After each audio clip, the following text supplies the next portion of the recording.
Jadi jangan lagi ada komen-komen nanti Ustadz Somad pakai moge di komen, Mat, ini kan produk kafir, ente nggak nonton, goblok.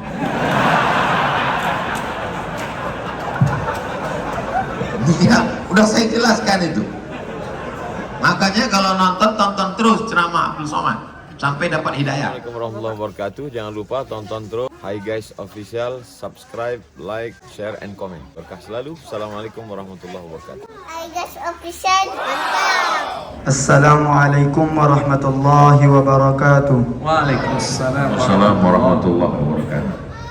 Perkenalkan, nama saya Safrijal Khairi. Saya berasal dari sekolah Maskanul Khufas MRBJ. Afwan Ustaz, izin bertanya, bagaimana trik bisa meninggalkan kesia-siaan Ustaz?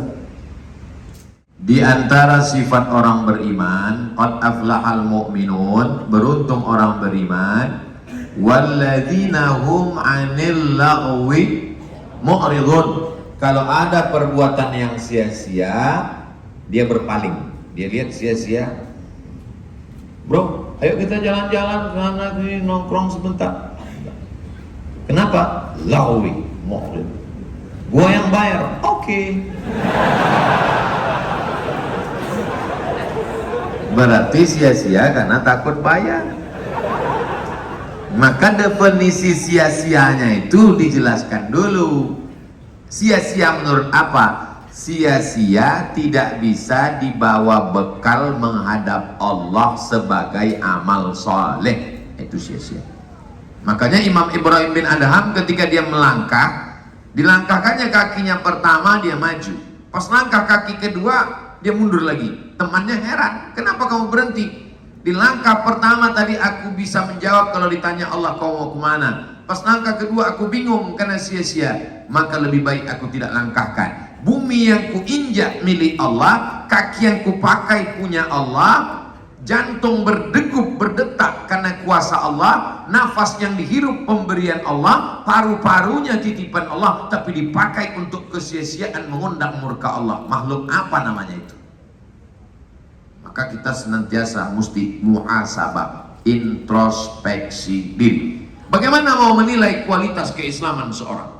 Min husni islamil mar'i tarkuhu mala yakni. Kalau mau lihat kualitas keislaman seseorang, levelnya apakah good, very good, atau excellent, lihat bagaimana sikap dia terhadap kesia-siaan. Hafal Quran karena dia santri Maskanul Hufaz, hafal hadis karena dia juara musabaqah tahfiz hadis, suaranya bagus, tapi ketika ada kesia-siaan dia ikut, maka levelnya tidak ada. Min husni islamil mar'i tarkuhu ma la ya'ni. Kita renung sejenak. Kira-kira kalau aku mati, ini akan meringankanku atau memberatkanku? At-tafakkur sa'ah, berpikir sesaat, khairun min qiyami laila, lebih baik daripada tahajud sepanjang malam. Lingkungan amat sangat membantu. Adik-adik yang ada di Maskanul Hufaz, bersyukurlah karena kalian lingkungannya baik. Lingkungan tempat tinggal, lingkungan tempat kerja, lingkungan medsos, ketiga-tiganya mesti baik. Kalau baik tiga-tiga, insya Allah terpelihara dari sia-sia. Demikian, Allahu a'lam. Saya berikan kesempatan untuk penanya yang kedua. Ya, silakan Pak. Terima kasih Pak Maulana. Ya, sama-sama. Bismillahirrahmanirrahim. Assalamualaikum warahmatullahi wabarakatuh. Waalaikumsalam warahmatullahi wabarakatuh. Pak Ustadz Uwas, 1,5 jam lagi kita ada pergantian tahun Masehi. Kira-kira pembekalan atau pencerahan dari Ustadz itu gimana untuk kita umat muslimin? Makasih banyak. Assalamualaikum warahmatullahi wabarakatuh. Waalaikumsalam warahmatullahi wabarakatuh. Wah, berarti belum sempat nonton channel YouTube-nya, sudah sempat pernah dibahas. Tapi nggak apa-apa, ini menarik bahwa fenomena pergantian tahun baru Masehi, kita tinggal dalam dunia yang memang kita tahu kita bisa bermuamalah hal-hal tersebut. Kita juga menggunakan banyak produk-produk yang sebenarnya bukan ciptaan umat Islam. Lalu bagaimana pandangan Islam terhadap hal pergantian tahun ini? Apakah kita cukup melewatkan begitu saja? Bolehkah kita juga ikut mensyukurinya? Tentu dengan hal-hal yang dibenarkan oleh Islam. Batasannya sampai mana? Lalu bagaimana dengan anak-anak? Penjual-penjual trompet di pinggir jalan. Orang-orang, mungkin keluarga kita yang sekarang ini sedang asik berkumpul menjelang detik-detik pergantian dengan mungkin ada di hotel-hotel, kemudian di pub-pub, di bar-bar seperti itu, ya, berfoya-foya. Lalu bagaimana pandangan Islam terhadapnya? Tafadhol Ustaz. Ketika terjadi perang, maka Salman Al-Farisi radhiyallahu anhu mengusulkan strategi dari Persia dengan cara menggali parit supaya kuda dari Makkah yang mau menyerang Madinah tidak bisa lompat. Paritnya digali lebar. Parit itu bahasa Arabnya khandak. Maka perang itu disebut dengan perang khandak. Apakah Persia itu Islam? Tidak. Ketika Salman Al-Farisi mengusulkan gali parit itu, apakah Nabi mengatakan, dari mana nih Salman? Dari Persia ya Rasulullah. Oh jangan. Bid'ah wa kullu bid'atin dhalalah wa kullu dhalalatin finnar. Tidak. Bahkan Nabi ikut menggali parit itu. Ini contoh bahwa produk kafir boleh dipakai. Jelas? Jadi jangan lagi ada komen-komen nanti Ustadz Somad pakai moge di komen. Mat, ini kan produk kafir. Ente nggak nonton, goblok.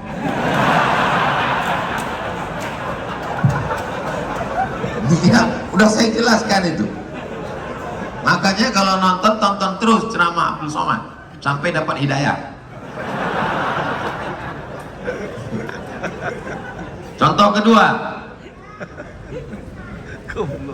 atap Masjid Nabawi itu datar dengan tiang-tiang dari batang korma, atapnya dari pelepah korma yang dianyam. Sampai akhirnya Islam sampai ke Bizantium, Romawi. Di Romawi ada bangunan yang cantik dan indah, batu yang disusun-susun sampai akhirnya melengkung. Kalau mau lihat susunan batu melengkung itu, nanti adik-adik pergi ke Turki sampai ke Masjid Muhammad Al-Fatih, Masjid Hagia Sophia, maka nampak nanti batu yang disusun melengkung. Sampai di sana buat video pendeknya. Hai guys, ini batu melengkung yang diceritakan Ustaz Abdul Somad. Batu melengkung sehingga tidak perlu tiang di tengah. Akhirnya umat Islam mengambil arsitektur batu melengkung itu. Batu melengkung itu disebut dengan kubah. Apakah kubah itu ajaran Islam? Tidak, itu diambil dari Romawi.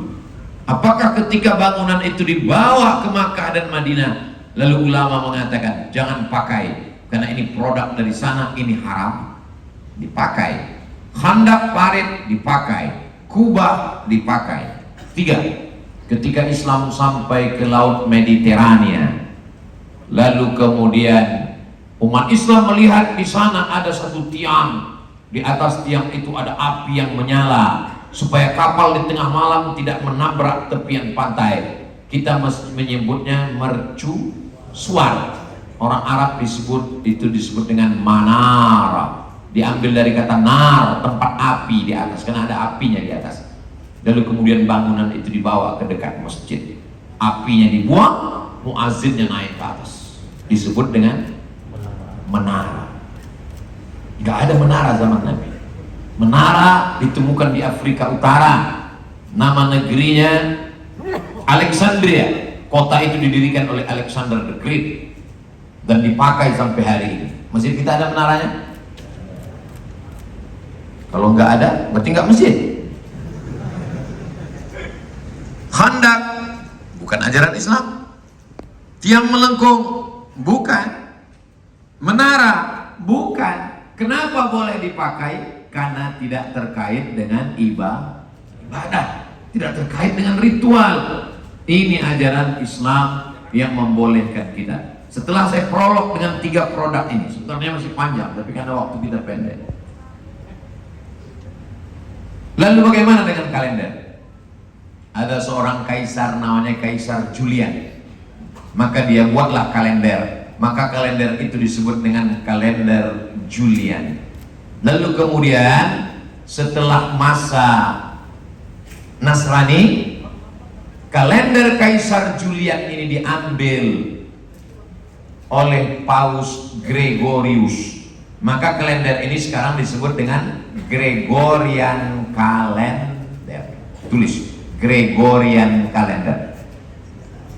Lalu kemudian ketika terbentuk United Nations, UN, PBB, bukan pajak bumi dan bangunan, Persatuan Bangsa-Bangsa, semua negeri ini punya kalender yang bingung untuk menyatukannya, maka disatukanlah dengan kalender yang diambil dari Gregorian Calendar. Jadi kalau ada orang mengatakan, oh ini identitas, jelas identitas, itu kalender identitas, Ben.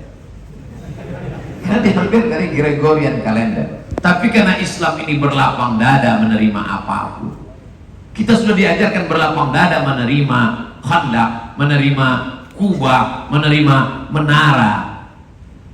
Lalu kemudian kalender dipakai. Abdul Somad memakai kalender itu. Dia lahir 18 Mei. Maybe yes, maybe no. Sebagai penanggalan. Tapi kalau ikut celebration acara perayaannya yang sia-sia, maka tidak. Bagaimana supaya anak-anak muda tidak heboh ke sana kemari? Maka alhamdulillah berkumpullah di masjid beramai-ramai, supaya dia tidak di sebagian masjid dibuat acara berzikir sampai jam 12, jam 1 malam. Supaya apa? Supaya anak muda tidak membakar uangnya, tidak kesia-siaan, tidak menghabiskan untuk perbuatan maksiat dan lain sebagainya. Alhamdulillah dulu yang ke masjid itu orang-orang tua. Hari ini kalau disurvei nih wajah-wajah, memang ada beberapa yang tua, tapi sebenarnya itu anak muda yang terjebak di tubuh orang tua. Mereka sebenarnya muda yang luar biasa. Cuman mereka fisiknya, mereka itu ibarat kap 70 bodinya, tapi mesinnya itu mesin susun. Susah saya nyebut merek, nanti iklan gratis. Jadi hari ini anak-anak muda dengan penuh kesadaran, saya lama berpikir, muda, ganteng, punya uang, mau-maunya malam tahun baru ke masjid. Itu kan makhluk unik yang perlu dibudidayakan. Ini makhluk-makhluk seperti ini, makhluk yang sudah hampir punah. Ini namanya pemuda saurus. Wahai bapak ibu di rumah, kalau kalian punya anak muda yang malam ini malah duduk berzikir di masjid tabligh akbar, pengajian muhasabah, kalian adalah orang tua yang berhasil. Dan kalau kalian mau cari menantu, datanglah ke masjid malam ini. Aku sudah iklankan kalian, kalau nggak laku juga, silahkan penolong. Demikian Bang. Terima kasih. Izin bertanya, Ustaz. Sebelumnya perkenalkan, nama saya Muhammad Ridho Maudud Sitorus. Kami dari Pesantren Tahfiz Masjidil Hufaz MRBJ, Ustaz. Jadi Ustaz, setiap kita pasti pernah merasakan putus asa, Ustaz. Apalagi ketika teman-teman santri itu ketika menghafal tidak mencapai target, maka mereka akan putus asa dan akhirnya nyerah untuk menghafal. Nah, yang saya tanyakan, kira-kira bagaimana cara mengatasi agar mudah menghilangkan rasa putus asa dalam diri? Baik, ini sebenarnya pertanyaannya mewakili semua juga yang hadir. Ada yang putus asa dalam menghafal Quran, ada yang putus asa mencari jodoh, ada yang putus asa gitu dalam hal-hal yang lainnya. Tapi mudah-mudahan Ustadz bisa memberikan pencerahan buat kita semua. Silakan Ustadz. Ustadz M. Ridho Sitorus. Sitorus itu bahasa Batak artinya istiqomah. Sitorus. Sitorus artinya terus. Jadi memang beliau pas untuk menjadi guru tahfiz. Jadi kalau ada kalian yang bengkok-bengkok, ditoruskan itu. Mudah-mudahan beliau menjadi inspirasi untuk murid-muridnya. Yang pertama ditanamkan bahwa memang dalam diri manusia itu al-imanu yazidu wa yanqus. Dia bisa naik, dia bisa turun. Yazidu bit ta'ati, dia akan bertambah dengan ketaatan, wa yanqusu bil ma'siyah, dia akan berkurang dengan kemaksiatan. Segala kejelekan itu bisikan setan. Asy-syaitanu ya'idukumul faqra wa ya'murukum bil fahsya. Setan selalu membisikkan, menjanjikan kamu kurang. Tapi jadikan itu sebagai cambuk untuk membangkitkan semangat kita. Manusia ini bisa hidup 3 bulan kalau tidak ada beras. Andai tidak ada satu padi pun lagi di Indonesia, orang masih bisa hidup 3 bulan. Manusia bisa hidup 3 hari kalau tidak ada air. Andai malam ini semua kering, sumur, kita masih bisa hidup sampai hari Selasa, Rabu, Kamis. Jumat udah nggak ada sholat Jumat lagi. Mati semua manusia. 3 bulan tak ada makanan pokok. 3 hari kalau tidak ada air. Tapi orang hanya hidup bisa 3 detik kalau sudah tidak ada harapan. Kalau sudah tak ada harapan, maka tiang jemuran seperti lambayan bidadari. Ya, ikan ke lehernya jatuh. Main ke gedung yang tinggi, dia tengok ke bawah macam sejengkal, terjun, mati, bunuh diri. Maka jangan sampai putus harapan. Dan alhamdulillah kita untuk harapan 2023 semua harapan ada di Bekasi.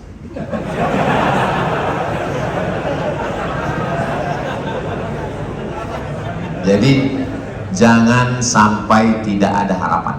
Jadi yang sampel dari Ustadz Muhammad Ridho tentang hafalan Quran, sesungguhnya itu hanya satu sampel kecil dari contoh kehidupan dalam masalah mencari rezeki, dalam masalah mencapai cita-cita, mencari peluang. Apakah Ustadz Somad pernah mengalami putus asa?